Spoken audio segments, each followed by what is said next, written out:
कोई व्यक्ति का हम निंदा करते हैं ना तो उसका पाप हमारे माथे चढ़ता चले जाता है। निंदा करने वाला, जिसकी हम निंदा कर रहे हैं उसका पाप। एक कथा पहले कही थी, आप लोगों के स्मरण में होगा। एक राजा को एक बीमारी लग गई, पूरा शरीर टपक रहा, गिर रहा, पूरा शरीर टपक रहा, गिर रहा, बड़ी भयंकर बीमारी, गल गल कर शरीर नीचे गिर रहा था। राजा ने सारे वेदों को दिखाया, सारे डॉक्टरों को दिखाया, पर राजा का शरीर ठीक नहीं हुआ। आखिरी में राजा ने विचार कर अब करूं तो करूं क्या। गुरु जी के पास गया, गुरुदेव मेरे शरीर में एक रोग लग गया, शरीर टपक टपक कर जमीन पर गिर रहा है। गुरुदेव मेरा शरीर गल रहा है, गुरु जी आप बताओ, कुछ अच्छा बता दीजिए। गुरु जी ने कहा, राजन तेरा शरीर गिर रहा, हाँ। टपक रहा, हाँ। शरीर गल रहा, हाँ। राजन तेरा भाई था ना, वो तो मर गया, भाभी कहां है? घर में। राजन एक काम कर, जहां जिस कक्ष में तेरी भाभी सोती है उस कक्ष के बाहर रात्रि के समय पर जाकर दरी बिछाकर सोना चालू कर दे। किसी को बताना मती, किसी को बोलना मती, किसी से कुछ कहना मती, बस भाभी के कमरे के बाहर जाकर सोना चालू कर दे। ठीक है महाराज, इससे अच्छा हो जाऊंगा? बिल्कुल अच्छा हो जाएगा, जा सो। अब गुरु जो बताता है बड़ा विचित्र बताता है। दुनिया के लोगों को भले लगता है क्या शंकर जी को जल चढ़ाने से ऐसा हो सकता है, क्या बेलपत्र चढ़ाने से ऐसा हो सकता है, क्या धतूरा चढ़ाने से ऐसा हो सकता है, क्या शहद चढ़ाने से ऐसा हो सकता है, क्या चावल का दाना चढ़ाने से ऐसा हो सकता है, क्या शंकर जी के मंदिर में सफाई करने से, शिव जी के मंदिर को धो देने से, शंकर के मंदिर को साफ कर देने से क्या हमारी बीमारी समाप्त हो सकती है? क्यों नहीं हो सकती? अगर गुरु कह रहा है तो समझो, क्यों नहीं हो सकती? जाओ।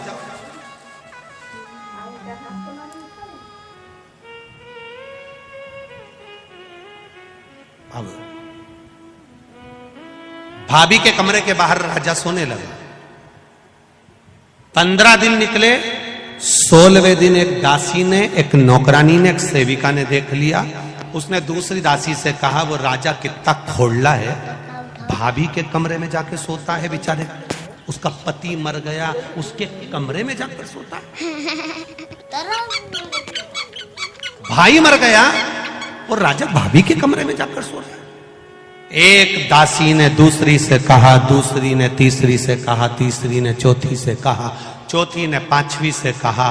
बात पूरे नगर में फैल गई। लोग राजा को गालियां देने लगे, अपशब्द कहने लगे, ताना देने लगे, आड़ा टेढ़ा कहने लगे, कोसने लगे, खूब अपशब्द कहने लगे। राजा धीरे धीरे धीरे धीरे राजा का शरीर अच्छा होते चले गया। राजा का शरीर ठीक होते होते चला गया।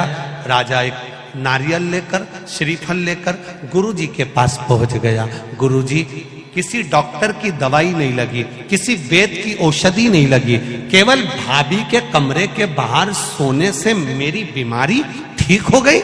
कैसे हो गई?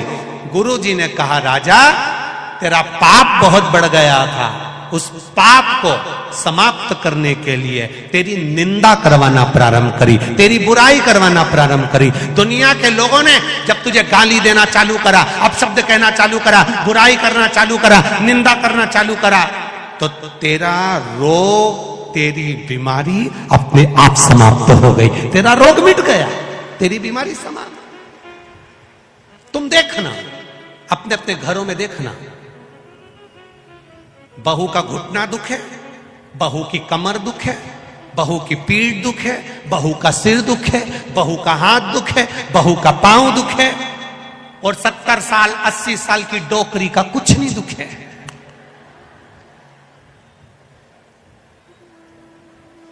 वो बूढ़ी अम्मा का कुछ नहीं दुखता, वो माता का कुछ नहीं दुखता। कारण क्या है? कभी तुमने सोचा? अरे ओ बदनावर वालों, कभी विचार करा कि सास का कुछ नहीं दुखता? सवेरे 4 बजे 5 बजे उठती, झाड़ू लगा लेती, दांत अभी तक जोरदार, चना भी खा जाती, और तू देखे तो 2-3 बार तो कुल्ला करके आती। आंखें इतनी बढ़िया कि अभी भी सुई में धागा पिरो ले, और तू सुई में धागा पिरोए तो 2 बार चश्मा को उतार के साफ करके फिर चढ़ा ले। कभी विचार करा?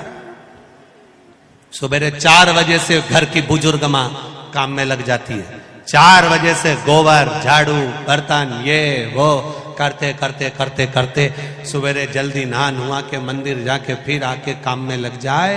रात को सोते सोते तक भी कोई काम बता दे तो वो काम कर दे। मेहमान आए पानी पिला दे, रोटी बना दे, सब्जी बना दे, खिला खिलू के नची।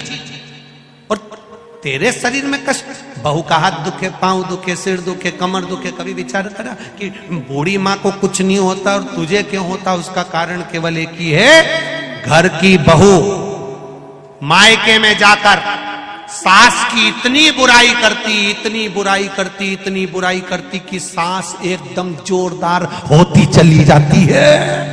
सास बीमारी नहीं होती, क्योंकि बुराई करते करते करते करते उसके पूरे रोग, पूरी बीमारी समा।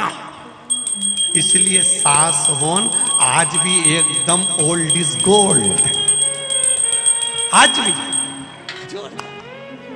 अब मेरा बहुओं से निवेदन है, सास को जल्दी निपटाना है तो बुराई बिल्कुल मत करो। तुम जितनी जितनी बुराई करोगे ना, सास उतनी जोरदार खजूर वाली चोटी बना के, हार वार पहन के, झामर झुमका पहन के चलेगी।